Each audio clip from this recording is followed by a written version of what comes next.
ईश्वर का दिया अल्प नहीं होता, जो टूट जाए वो संकल्प नहीं होता। अपनी हार को अपने लक्ष्य से दूर रखना मेरे दोस्त, क्योंकि जीत का कोई विकल्प नहीं होता। दोस्तों, मैं Ankur Goswami a temple of English में आपका हार्दिक स्वागत करता हूं। आज हम लोग टेंस के बारे में सीखेंगे और वह टेंस होगा present indefinite tense. Present indefinite tense के बारे में हम लोग अध्ययन करेंगे इस वीडियो में, तो आप लास्ट तक बने रहिएगा। ये वीडियो आपके लिए बहुत ही हेल्पफुल होगी, बिल्कुल आप लास्ट तक देखिएगा। तो दोस्तों, टाइम वेस्ट ना करते हुए हम लोग जल्दी से चलते हैं स्लाइड्स पे, देखते हैं कैसे कैसे क्या क्या होता है। देखिए, स्लाइड शुरू हो गए प्रेजेंट इंडेफिनिट टेंस की। सभी टीचर्स पढ़ाते हैं क्या?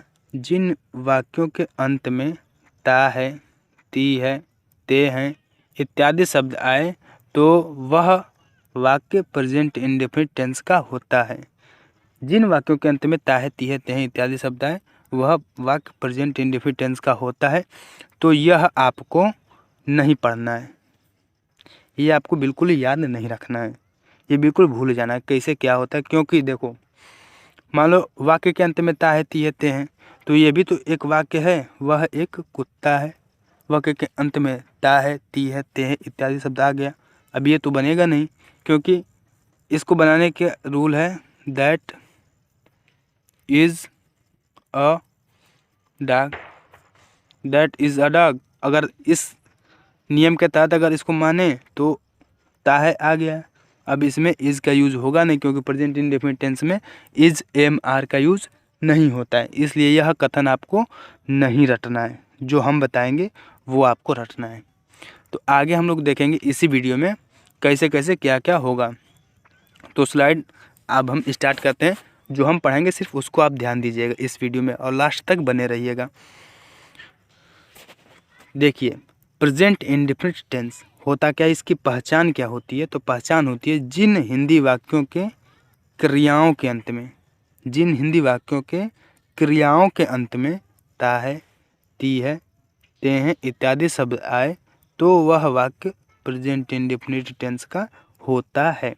जब क्रिया के अंत में ता है, ती है, ते हैं इत्यादि शब्द आएगा तभी वह प्रेजेंट इंडेफिनिट टेंस का होगा, अन्यथा नहीं होगा।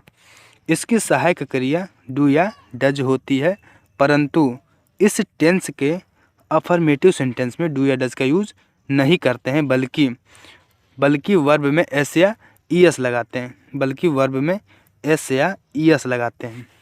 अब इसकी भी दो कंडीशन होती हैं, जब कर्ता एक वचन का होगा तभी हम वर्ब में एस या ई एस लगाएंगे। अब एक सवाल उत्पन्न होता है कि कहाँ एस लगाएंगे और कहाँ ई एस लगाएंगे।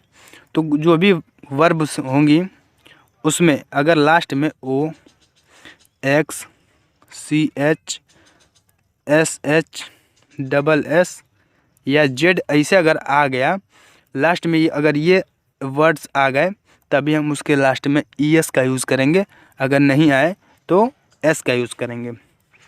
अब ध्यान से देखिएगा दोस्त, दूसरा कंडीशन ये होता है जब कर्ता बहुवचन का हो। तो एक वचन और बहुवचन में कौन कौन से singular number subject, plural number subject कौन कौन आते हैं, इसकी हमने एक वीडियो पहले ही बना रखी है, उसका लिंक हम डिस्क्रिप्शन में आपको दे देंगे, वहाँ से आप लोग उस वीडियो को देख लीजिएगा अगर इसमें दिक्कत होगी तो एक वचन और बहुवचन में। तो आप ये रूल्स लगा सकते हैं, जब कर्ता बहुवचन का होगा तब यह आप रूल्स लगा सकते हैं। अब हम लोग जल्दी से आगे बढ़ते हैं, देखते हैं कैसे कैसे स्लाइड्स ओपन होती जा रही हैं। देखिए, ये हो गया निगेटिव सेंटेंस। निगेटिव सेंटेंस कैसे बनेगा? तो जैसे है राधा एक गीत नहीं गाती है। निगेटिव सेंटेंस की पहचान होती है कि वाक्य के बीच में नहीं शब्द जरूर आएगा, नहीं शब्द जरूर आएगा, वह निगेटिव सेंटेंस माना जाता है। तो निगेटिव सेंटेंस बनाने के नियम होते हैं, पहले हम सब्जेक्ट लिखेंगे, उसके बाद डू या डज। तो सिंगुलर नंबर में डज का यूज़ करते हैं, सिंगुलर नंबर में डज का और प्लूरल नंबर में डू का, ये आप लोग ध्यान दीजिएगा। डू या डज, उसके बाद नॉट, उसके बाद वर्ब, उसके बाद ऑब्जेक्ट। तो देखिए इसमें किसके बारे में बात हो रही है? राधा के बारे में। राधा हो गई सब्जेक्ट, हमने सब्जेक्ट लिख दिया और यह सिंगुलर नंबर के अंतर्गत आता है, इसलिए यहाँ पे हमने डज लगाया। उसके बाद नॉट, गाना क्रिया है, सिंग अ सॉन्ग, सही हो गया। ऐसे तुम प्रतिदिन स्कूल नहीं जाते हो, तो पहले हम सब्जेक्ट लगाएंगे, यू लगा दिया। फिर उसके बाद डू या डज लगाएंगे, डू या डज में से डू लगा दिया। उसके बाद नॉट, उसके बाद गो, गो के बाद प्रीपोजिशन आता है टू, टू हमने लगा दिया। कहाँ जाते हो, स्कूल, स्कूल हमने लिख दिया। कब, डेली या एवरीडे, दोनों में से कोई एक लगाना है। ठीक, तो ऐसे ही क्वेश्चंस बनते चले जाएंगे आपके। आप प्रेजेंट इंडेफिनिट टेंस में कोई दिक्कत नहीं होगी। अब आगे हम लोग देखते हैं, इसके बाद आता है इंटेरोगेटिव सेंटेंस। इंटेरोगेटिव सेंटेंस में होता क्या है, इसमें देखो, शुरुआत में, वाक्य के शुरुआत में हमें क्या वर्ड मिलेगा, क्या, वाक्य के शुरुआत में हमें क्या वर्ड मिलेगा, तो हम समझ जाएंगे कि यह इंटेरोगेटिव सेंटेंस है। इंटेरोगेटिव सेंटेंस के बनाने के नियम क्या होते हैं, ये आप ध्यान से देखिए। पहले हम डू या डज को पहले लिख देते हैं, डू या डज को पहले, उसके बाद सब्जेक्ट लिखेंगे, उसके बाद वर्ब, उसके बाद ऑब्जेक्ट, और उसके बाद क्वेश्चन मार्क। ये आप ध्यान दीजिएगा। अब देखिए, हम डू या डज को निर्धारित कैसे करेंगे, तो इस राम के बारे में बात हो रही है। राम हो गया सब्जेक्ट, सब्जेक्ट वो जो है वो सिंगुलर है, तो सिंगुलर सब्जेक्ट के साथ किसका यूज़ करते हैं, डज का। डज हमने लगा दिया, उसके बाद सब्जेक्ट, वर्ब, उसके बाद ऑब्जेक्ट, और लास्ट में क्वेश्चन मार्क। सही हो गया। अगर आपको बिल्कुल समझ में नहीं आ रहा होगा तो आप हमें कमेंट करके बता सकते हैं, हम इसकी दूसरी वीडियो भी आपको प्रोवाइड करा देंगे। ठीक है, देखिए दूसरा सेंटेंस क्या है, क्या तुम एक गीत गाते हो, क्या तुम एक गीत गाते हो, लास्ट में क्या मिल गया, ते हो। गाना, गाना क्रिया, क्रिया के लास्ट में ता है, ती है, ते हैं। तो इसको बनाएंगे कैसे, डू को हमने पहले रख दिया क्योंकि यू के साथ डू का यूज़ होता है, डू, उसके बाद यू, वर्ब आ गई सिंग, और ऑब्जेक्ट अ सॉन्ग। बस बनाने में बिल्कुल सिंपल लग रहा है। अगर आप लोग कहें तो हम इसके एक्सरसाइज भी आपको करा देंगे। कल वाली वीडियो में हम सिर्फ एक्सरसाइज करेंगे, किस टेंस की, तो प्रेजेंट इंडेफिनिट टेंस की। अब देखिए, इसके बाद आता है interrogative plus negative. Interrogative plus negative, तो इसको बनाने के नियम क्या होते हैं और कैसे जानेंगे कि इंटेरोगेटिव प्लस निगेटिव है। तो देखिए, शुरू में क्या वर्ड, शुरू में क्या और बीच में नहीं शब्द मिलेगा, तो हम समझ जाएंगे इंटेरोगेटिव प्लस निगेटिव रूल लगाना है हमें। इंटेरोगेटिव प्लस निगेटिव रूल लगाना है। अब देखिए, राधा चूँकि सिंगुलर है तो यहाँ पे हमने डज का यूज़ कर दिया।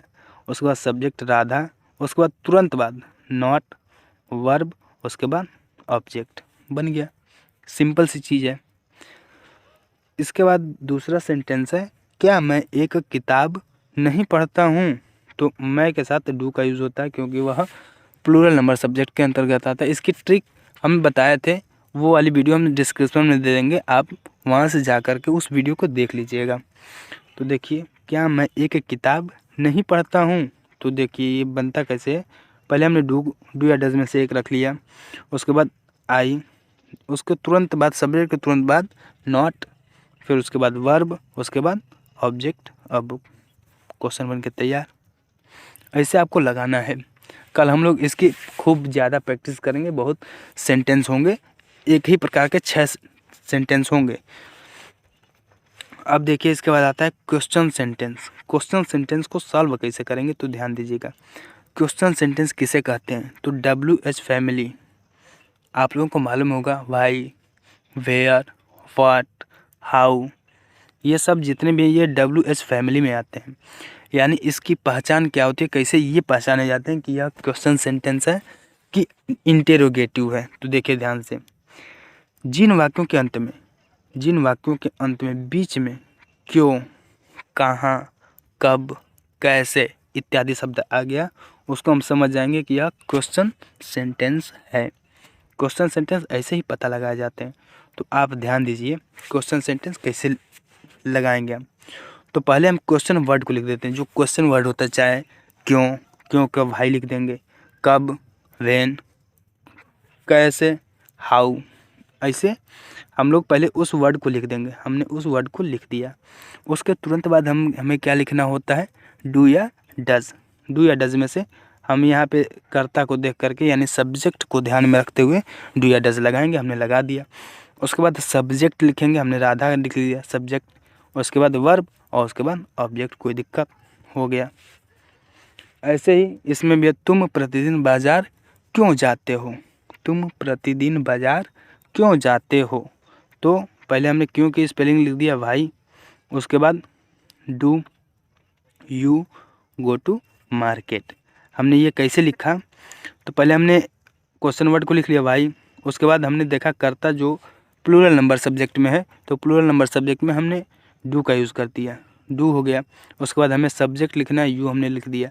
वर्ब है जाना, इसकी स्पेलिंग होती है गो, और गो के साथ हमेशा फिक्स प्रीपोजिशन आता है, तो हमने टू रख दिया। और कहाँ जाता है, मार्केट। देखिए इसमें एक प्रकार की एरर है, मार्केट यहाँ पे डेली, मार्केट डेली या एवरीडे आप लगा दीजिएगा, वो टाइपिंग से मिस्टेक हो गई है, वो आप डेली या एवरी कर दीजिएगा, क्योंकि प्रतिदिन की स्पेलिंग छूट गई है यहाँ पे, तो आप वो कर लीजिएगा। अब आगे आता है क्वेश्चन प्लस निगेटिव सेंटेंस।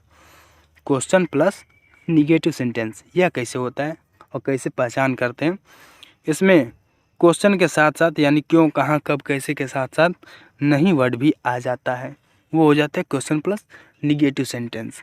तो उसको सॉल्व कैसे करते हैं, सब कुछ प्रोसेस वही रहता है, सिर्फ सब्जेक्ट के तुरंत बाद हम नॉट लगा देते हैं, बस इतना ही करना होता है। देखिए क्वेश्चन वर्ड, उसके बाद डू या डज, उसके बाद सब्जेक्ट, उसके तुरंत बाद नॉट लगा देते हैं और उसके बाद वर्ब ऑब्जेक्ट लगा देते हैं। तो देखिए इसको सॉल्व करेंगे, देखिए कैसे कर रहे हैं। वह प्रतिदिन विद्यालय क्यों नहीं जाता है, तो हमने क्यों की स्पेलिंग पहले लिख दी भाई, उसके बाद डू या डज में से लगा दिया हमने सब्जेक्ट को देख करके डज, उसके बाद सब्जेक्ट ही, तुरंत बाद नॉट, उसके बाद गो टू स्कूल, कब, डेली या एवरीडे क्वेश्चन मार्क लगा दिया। ऐसे ही तुम एक गीत क्यों नहीं गाते हो, क्यों नहीं वर्ड आ गया, यानी यह क्वेश्चन प्लस निगेटिव सेंटेंस है, और ते हो क्रिया के अंत में ता ती आ गया, तो वह हो गया प्रेजेंट इंडेफिनिट टेंस। अब देखिए ये होता क्या है, तुम एक गीत क्यों नहीं गाते हो, क्यों की स्पेलिंग आ गया भाई, उसके बाद आ गया डू या डज, उसके बाद सब्जेक्ट, नॉट, वर्ब, उसके बाद ऑब्जेक्ट, सब बनकर तैयार हो गया। दोस्तों ये कुछ होता नहीं है, आप बिल्कुल दिमाग स्थिर करके अगर पढ़ेंगे तो आप ज़रूर समझ जाएंगे कि यह होता क्या है। ये बस इस वीडियो में इतना ही था। अगर आपको ये वीडियो समझ में नहीं आया हो तो आप हमें कमेंट करके पूछ सकते हैं कि सर यहाँ पे समझ में नहीं आया, एक बार फिर से आप बता दीजिए, तो हम कमेंट में आपको बता देंगे या आपको लिंक भेज देंगे दूसरे वीडियो की, आप वहाँ से देख करके समझ सकते हैं। आपको ये वीडियो कैसी लगी आप कमेंट में ज़रूर बताइएगा। जय हिंद दोस्तों।